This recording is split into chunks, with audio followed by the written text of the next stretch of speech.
Okay, common word order mistakes. So number one, in the following note are also provided general comments on the procedure. Now here, if we just swap two elements round, it's great, yeah? Because generally speaking, guys, the subject, especially in to be, well, I won't say that actually, but the subject, general comments, goes before the verb, yeah? General comments are also provided. And I see this mistake really quite often. Now, it is true that in literature, you very often see fronted prepositional phrases and then the verb to be and then the subject. Something like, in the corner was an old man. And I'm not going to say that's wrong. It's not. In the corner was an old man. But when you start to get longer and longer here, in the following note, you know, you've got a prepositional phrase there. You've got a prepositional phrase there at the end. And in my opinion, that sounds really quite confusing to the listener. Yeah, if you do it in that order.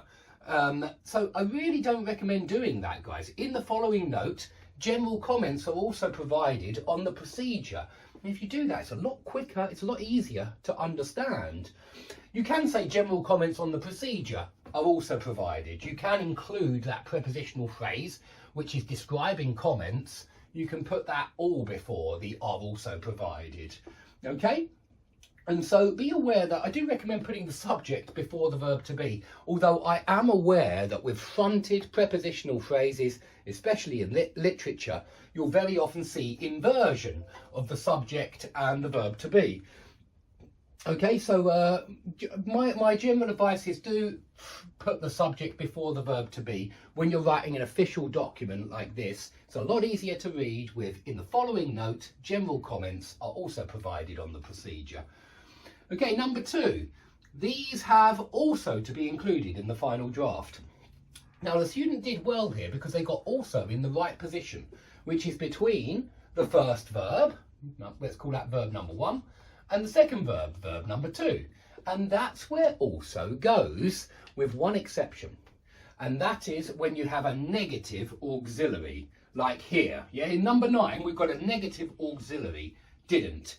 And if we're going to put also into this sentence, also goes there.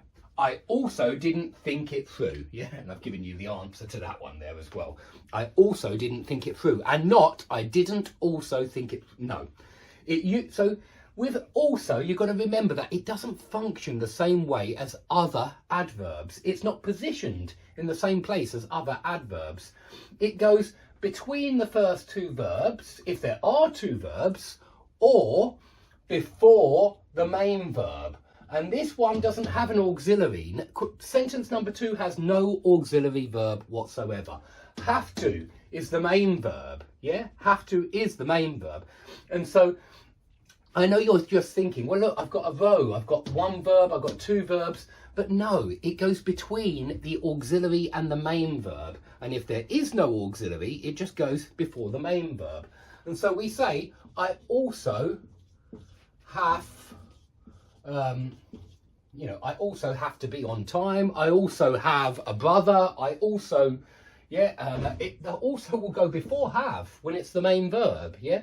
But if we make have the auxiliary verb, like in present perfect, yeah, I've also done my homework, yeah, then it does go between the have and the done.